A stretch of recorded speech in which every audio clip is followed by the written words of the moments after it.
I was working actually on a show, Game of Thrones, and I got a call saying that Stephen Daldry wanted to talk to me. I was thinking, I'd never spoken to him before, it was a bit strange. So anyway, I got a call from him and he just said, oh, what are you doing there? And I was like, Game of Thrones. And he said, I'd really like you to come to meet and maybe do this show with me. And I'm a big fan of his work, so I said, okay, I'll come and meet you. So I went to London and yeah, I met him and Peter Morgan and sort of said yes straight away. I trained as a fashion designer, which is like just literally putting things on models. It's like, wear that, like that, like that. So when I first moved over to costume, my first film was awful because I could say, okay, if you put that on, and the actors going, well, I don't feel like this. I went, well, yeah, but it looks great.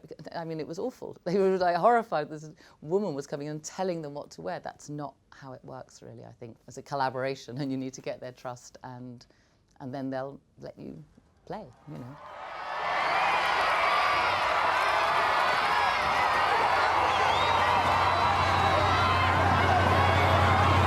This was a scene of the Queen driving through a little township, and these were school children that came in their uniforms, and they all had writing on them, and we had to turn them inside out, and we actually had some pieces, and we were trying to dust them down, and they all had like trainers and bits on, so we'd take them, just like grabbing their shoes off and their socks off, and just waving as she goes through. It was a really sweet scene, and this outfit here is I guess I wanted it to still look a bit naive and put together, so the belt doesn't quite match the hat, and it's meant to just have that sort of youthfulness and a little bit not quite together yet. Me?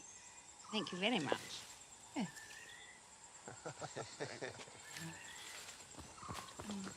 Karibu. Thank you. Ulisafiri vyema? What I was very keen to do, and actually really when we first had the discussion, was to not just copy. So that was something I was really keen to do, and in really early discussions with Philip Martin and Martin Childs, the production designer, because we were having these discussions probably, I would say, 8 months before we started, because I actually designed another film in between our discussions and starting. The three of us, Martin, Philip and I, talked about scale, palette, what we wanted to say, and then Stephen would come in and develop that further. So that process was incredibly important. So even though I then went away and did something else, I was already processing how I'd like to do it. We all wanted to try and do something which was just not a sort of historical document, I think. And because the story, the brilliant script allows you to do that. So apparently there's a large breeding herd of elephants at Treetops, so we've got to get there early. Not too early, I hope. Don't worry. What else have you got in mind for our little holiday? We have to believe that they really loved each other, and there was this other side to all the pomp and the wedding and the coronation to come, and the little details, like the little bow was really important to me, and little pin tucks on her outfit. It showed this sort of sweetness, and his open shirt sort of gives him a manliness and a sort of, I guess, we always see them so buttoned up, and this gave us another look at them. It was really important to get this sort of reality across. Couldn't sleep and wouldn't sleep when love came and told me I shouldn't sleep. I mean, we all think we know the royal family to some extent, but I think once you start delving into it, you find surprising facts. I mean, you just read, you know, the dresses or the butlers or whoever's sort of stories about them and try and piece together the personalities. But it's very difficult to start the creative process of the actual designs until you really know the actors, and because so much of what they bring to it, it's important. You know, we're not doing sort of not doing copies of, as I said before, they're not copies, they're not trying to mimic them. So although I'll dye like a range of colours maybe or something and try and put palettes together and try and think, well, how do I show that I think maybe Margaret is more sophisticated in her taste of costume rather than the Queen? Well, that will probably be with a more sophisticated colour palette. So those sort of just markers will be there.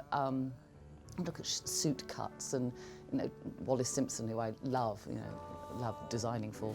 So yeah, just sort of, you sort of do this sort of wash, like try and just get the ideas in your head. And obviously assistant designers are incredibly important at this time because they'll do a lot of the sort of nitty-gritty research into, well, they would have always worn this on this day and that on that day or whatever, because that's really important, and the medals and the uniforms and the the stuff which is incredibly important, but actually not particularly creative, I suppose, in a way.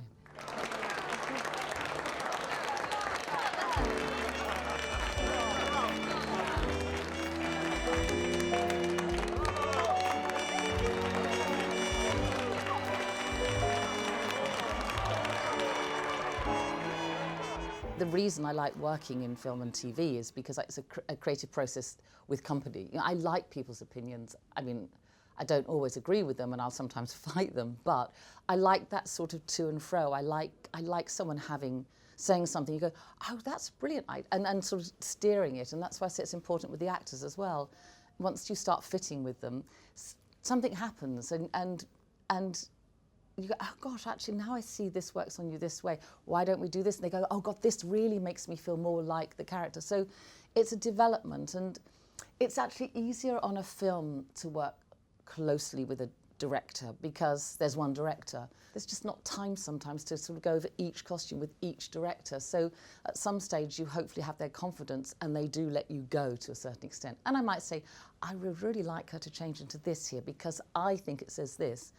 And they might go, yeah, that's a really good idea. Or they might go, well, no, because actually what we want to say about this is that. And you go, okay, fine. And then it will just set you on another path. So the plotting of scenes and the plotting of costumes in scenes, I think, is often the most creative part almost, because you're trying to suggest something that isn't said. And it can just sort of sway people's understanding of a character.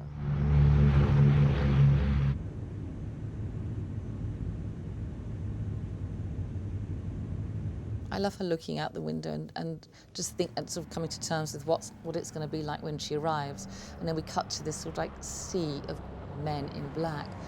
And this is sort of, it's ominous, and it's actually what she's going to deal with now. It's this sort of, it's the death of her father, but it's just this, it's all men. And this young girl is going to have to somehow make her way through this. So it was quite important to actually have no women there, because in her day-to-day life, this is how it will be now. And then we have this lovely distracted sense of the dressing, this very simple, very unassuming costume that we put her in that actually represents the intimacy of a previous scene, and the splashy colours of the skirt is peeled away. And she's reading the words of Queen Mary, who is in this incredibly Edwardian costume of mourning. And I think it's quite interesting, the undoing of the buttons and the stripping away of the layers. And underneath, I mean, the underwear is purposely very simple. It's something that women of the time could relate to. It's not a fashion magazine look. And the fact that that is there, that doesn't change. And then slowly, she's almost repackaged. And it's almost as if in a dream. She's not there, but slowly, you know, we see the removing of the shoes, the tying of the bows on the new shoes, the sort of, I guess, the packaging, the wrapping of her, that just is happening without her consciously being aware of it. The fact is, the crown must win. Must always win. I like the sort of look in her eyes. Well, I think it helped. I think maybe this also helped Claire in the transition. You know, it's so important for an actor to feel the scene, I guess. And I love the look between her and Philip. And this was a direct copy of the costume she wore, because again we thought we might match. And then yes, you see her descend forward into the sea, and I love the fact that she walks alone, and then he tries to catch her up. But it's almost that moment we go, this is what I have to do. And then I guess duty takes over.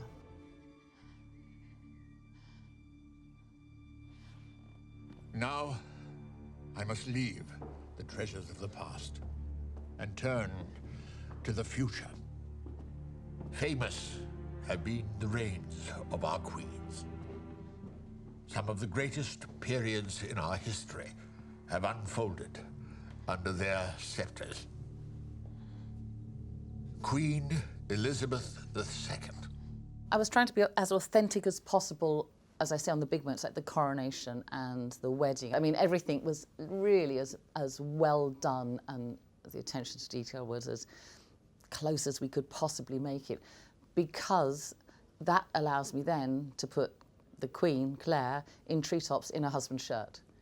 Because if the wedding and the coronation and all the copied costumes, of which there, I don't know, there are probably about 4 or 5 exact copies. So, but by making those really good, then we can actually really play with the other areas and just try and sort of visually, I guess, express the personality. And so, you know, we try to show that she's insecure and almost wears like an armour of her dress when she's had her first meeting with Churchill, and, you know, this incredibly young Queen, and just her like faltering steps, and then as she becomes more, I guess, comfortable, then you see her soften in a way. So, I mean, they're subliminal, but I think it's really important to see that sort of process. And for Claire also, I mean, you imagine sometimes we shoot a scene from episode 10 in the first week, and then we go back to episode 1, first scene. So somehow she has to try and switch between, you know, herself as a young Queen, 25, whatever, and then sort of 8, 6, 7 years later, once she's been there for a little while. So anything we can do to help her, I think, is incredibly important. And of course, Ivana does that with the hair and the makeup. So it's the whole piece. But so you are a team. You are trying to help each other out.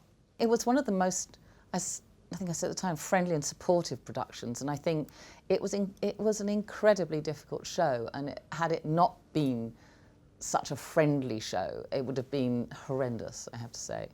And it's always the same when you're starting up a big series. I mean, I can remember on the first season of Game of Thrones, it was a nightmare because no one really knew the scale and how to deal with that scale. It's always difficult. And, you know, you start the show with an empty room.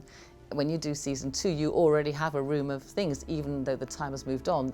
There's always room to use those, and you have shoes and you have that. So, but then again, it's incredibly exciting. An empty room means that you're going to create everything that's seen on the show. And I suppose, as a costume designer, that's really exciting, to actually have that chance to do everything with all the assistants and, of course, and the makers, but everything is a considered decision by you, and that to me is very fulfilling.